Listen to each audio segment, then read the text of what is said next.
बार बार दिल तोड़ने वाले को क्या कहते हैं? Toxic boyfriend.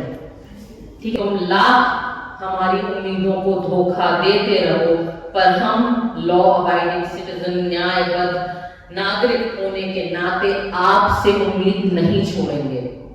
हमारे पूर्व चीफ जस्टिस माननीय चंद्रचूड़ जी जगह जगह इंटरव्यू दिए फिर रहे हैं, ये बताते हुए कि उम्र की बेल में देर इसलिए हो रही है कि उम्र के वकीलों ने 7 बार पोस्टपोनमेंट या एडजर्नमेंट मांगी थी और गलती।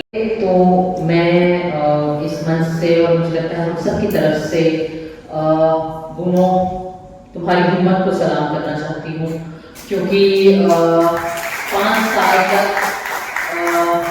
इस संघर्ष को जीना, जारी रखना और फिर भी ना उम्मीद न होना। आप बताइए, मतलब ये लड़की जो 5 साल से एक पर्सनल सबसे ज्यादा पर्सनल रूप से ये इनजस्टिस सह रही है, वो हमें सांत्वना दे रही है कि हमें ना उम्मीद नहीं होना है।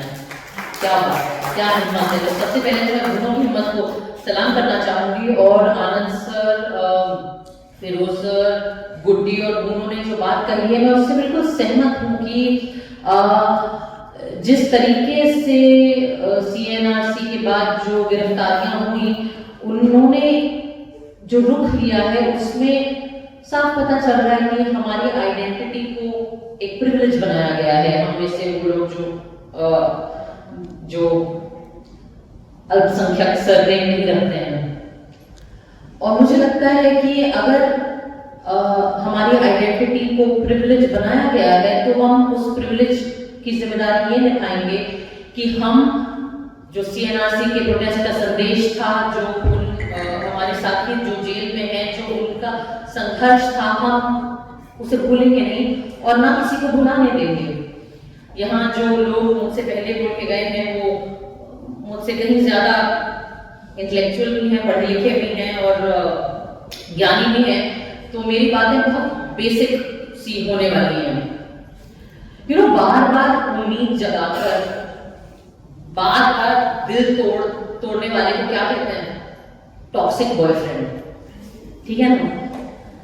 तो एक बार फिर हम अपनी टूटी हुई उम्मीदें और अपनी जिद लेकर एकत्रित हो गए हैं इस देश की न्यायपालिका, जुडिशरी और पूरे न्यायतंत्र से कि तुम लाख हमारी उम्मीदों को धोखा देते रहो, पर हम लॉ अबाइडिंग सिटीजन, न्यायबद्ध नागरिक होने के नाते आपसे उम्मीद नहीं छोड़ेंगे और हम ढीठ हो जाएंगे।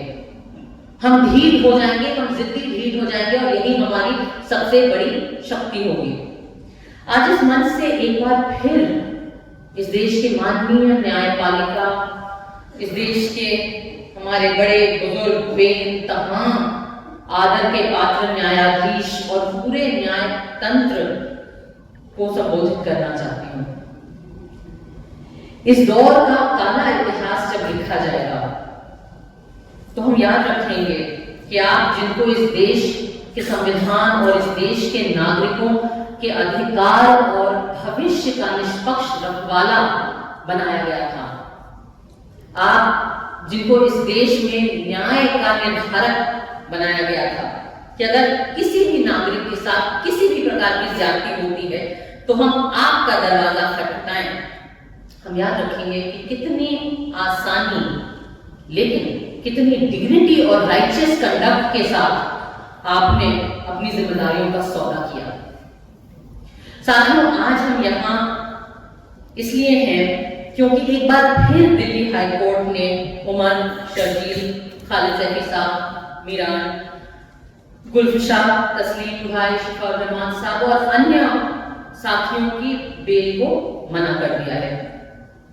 और हमारे पूर्व चीफ जस्टिस माननीय चंद्रचूड़ जी जगह जगह इंटरव्यू दिए फिर रहे हैं, ये बताते हुए कि उम्र की बेल में देर इसलिए हो रही है कि उम्र के वकीलों ने 7 बार पोस्टपोनमेंट या एडजर्नमेंट मांगी थी और गलती उन्हीं की है।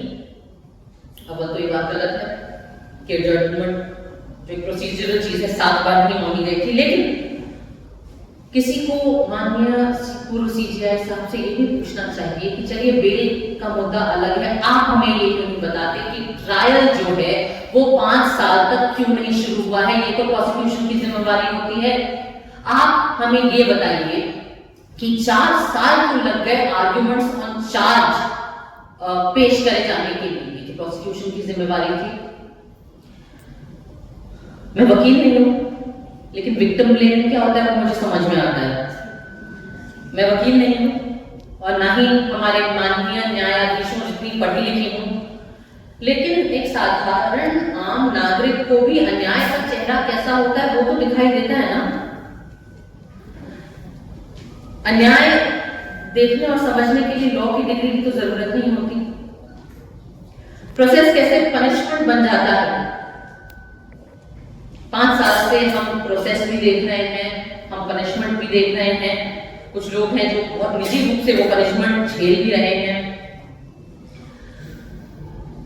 ट्रायल शुरू ना करना और बार बार ये जितने भी लोग हैं इनकी बेल डिनाई करने का जो सिलसिला है वो 5 साल से चला आ रहा है। पिछले साल मैंने दिल्ली में किसी एक मीटिंग में ये बताया था कि मुझे अब एहसास होता है कि 4 साल, उस टाइम 4 साल कितना लंबा वक्त होता है। आज मैं दोबारा इस मंच से हमारी माननीय न्यायपालिका को बताऊंगी कि 5 साल कितना लंबा वक्त होता है। 5 साल पहले मैं अपने पति फहाद अहमद को ठीक से जानती नहीं थी। 5 साल में हमारी दोस्ती हुई, हमें मोहब्बत हुई, हमारी शादी हुई, हमारी एक बच्ची हुई। अब हमारी बच्ची इतनी बड़ी हो गई है कि कोई प्ले स्कूल जाती है, वो पूरी सेंटेंसेस में बातें करती है।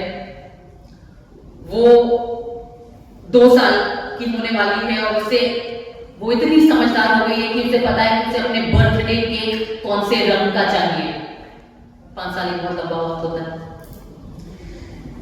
इन 5 सालों में मुझे जहां एक नई जिंदगी दी, वहीं पे इन 5 सालों में शर्जील, उमर, खालिद साहब, गुलफशा और तमाम साथियों को एक नॉर्मल जिंदगी डिनाई की है। एक मां होने के नाते अब और एक पेरेंट होने के नाते 5 साल के क्या मायने होते हैं एक पेरेंट के लिए, वो मुझे समझ में आता है। 5 साल में बच्चे जो है वो टीनेजर बन जाते हैं। ये बात खालिद भाई, तस्लीम और शिफा और रहमान साहब जी रहे हैं। कितनी मुश्किल और खराब चीज है ये किसी भी पेरेंट के लिए। 5 साल बेल डिनाई होना कितना बड़ा अन्याय होता है। बार बार जब बेल डिनाई होता है तो सालों साल तक बच्चों के सर से बाप का साया हट जाता है। 5 साल या सालों साल तक बेल डिनाई होने से और भी चीजें होती हैं। एक 84 साल के एक्टिविस्ट प्रीस्ट फादर स्टैन स्वामी जेल में ही बेल के इंतजार में ही दम तोड़ देते हैं। ये होता है बार बार बेल डिनाई होने से जो कारण न्याय, या बार बार बेल डिनाई होने से एक 90% से ज्यादा विकलांग प्रोफेसर साईं बाबा, वो सालों के बाद जब उनको बेल मिलती भी है तो उनके शरीर में इतनी शक्ति नहीं बचती कि वो अपनी आजादी को जी भी पाए और उनकी मृत्यु हो जाती है। गौतम सर और आनंद सर यहाँ पर हैं। मैंने सबसे पहले मैं उनसे मिली, मैंने आनंद सर को पूछा कि आपकी तबीयत कैसी है, आप ठीक हैं? 5 साल तक शरीर भी कमजोर पड़ जाता है। महाराष्ट्र के एक साथी हैं महेश राउत, जो इनके भी वाले केस में 7 साल से जेल में है, उनको भी अब बेल नहीं मिली। 5 साल में और भी चीजें होती हैं। हमारे माँ बाप बूढ़े हो जाते हैं, उनकी तबीयत खराब होने लगती है। नताशा नागाल से पूछिए, जिनको अपने मरते हुए पिताजी की का चेहरा देखना नसीब नहीं हुआ क्योंकि उनकी बेल डिनाई कर दी गई। 5 साल बेल बार बार डिनाई करना महज एक प्रोसीजरल या ब्यूरोक्रेटिक मुद्दा नहीं है, वो हमारी जिंदगियों का मुद्दा है। इन चीजों का जवाब कौन देगा? इन चीजों की क्या भरपाई होगी?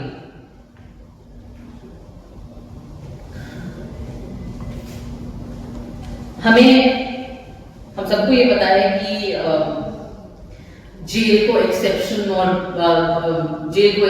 और बेल को रूल ये supreme court, honourable supreme court ने ही कहा है पास्ट में। उन्होंने ही उनके ऑब्जर्वेशंस में बेल को right to life and liberty से लिंक किया है। शायद हमारे माननीय न्यायाधीशों को ये बातें याद नहीं है, पर हमें तो याद है। आज मैं बड़ा बेसिक सा सवाल पूछना चाहती हूँ हमारी न्यायपालिका से कि अगर आपका काम लोगों को जेल में ही रखना है और आपको लग रहा है कि यही आपकी जिम्मेदारी है, तो ये काम तो पुलिस भी कर सकती है, करती ही है। तो अगर न्यायपालिका पुलिस का काम या सरकार का काम या सरकार का के ही पिट्ठू बन के काम करने वाली है, तो हमें इस पूरे महान, बड़े और महंगे न्यायतंत्र की जरूरत ही क्या है? आप अगर अपना काम नहीं करेंगे, एक निष्पक्ष रूप से संविधान के तहत अगर आप कानून चल रहा है या नहीं उसको एडमिनिस्टर नहीं करेंगे, तो फिर हम अपने टैक्स पेयर्स के पैसों से आपके आरामदायक और आलीशान जिंदगियां क्यों फंड कर रहे हैं? आई एम सॉरी अगर ये बहुत ही कड़वा और कठोर और कठिन सवाल है। मैं कल स्पीच पे आने से पहले मेरे फादर ने मुझे कहा कि देखो, एक बात याद रखना कि जो कोर्ट्स हैं, ऑनरेबल कोर्ट्स हैं, उनसे डिमांड नहीं की जाती, उनसे अपील की जाती है, याचिका की जाती है। कमाल की बात है। हम तो भगवान से डिमांड कर सकते हैं, हम तो भगवान से शिकायत कर पाते हैं, लेकिन हम ऑनरेबल कोर्ट से इस डर से डिमांड, अपने अधिकारों की डिमांड नहीं कर सकते। उसकी भी हमको भीख मांगनी पड़ती है कि कहीं कंटेम्प्ट ऑफ कोर्ट ना हो जाए। आपकी हरकतें कंटेम्प्ट के लायक हैं, लेकिन चूंकि हम कानूनबद्ध और न्यायबद्ध नागरिक हैं, हम ऐसा नहीं करेंगे। हम आपसे अपील करेंगे, छोटी सी अपील, महज अपना काम करिए।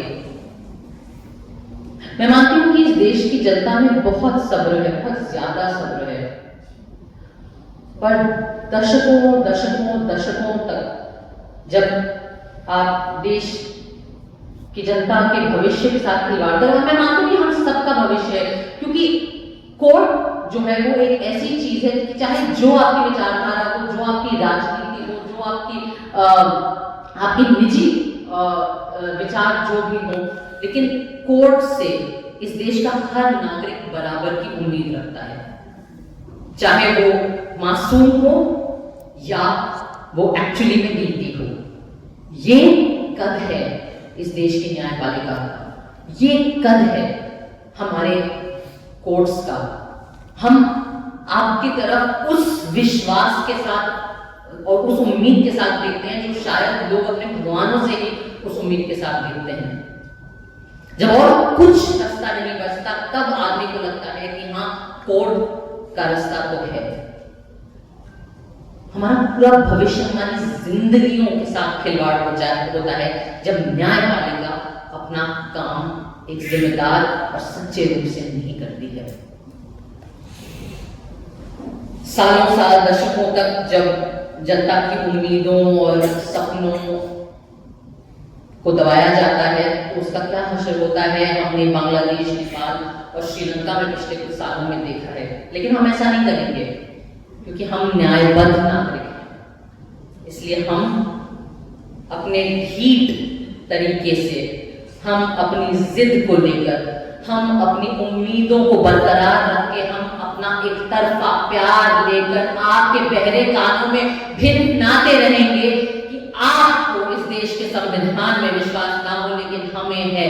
आपको इस देश में विश्वास ना हो, लेकिन हमें है। आपको खुद पर विश्वास ना हो, लेकिन हमें है। हमारी उम्मीद, हमारा वो आखिरी चीज है जो हमारे पास है, और हमारी नाउम्मीदी जुल्मी और सत्ताधारियों की सबसे बड़ी वेपन है, और हम उन्हें वो वेपन कभी नहीं देंगे। इसलिए, सिर्फ इसलिए हम आपसे उम्मीद नहीं छोड़ेंगे। बहुत बहुत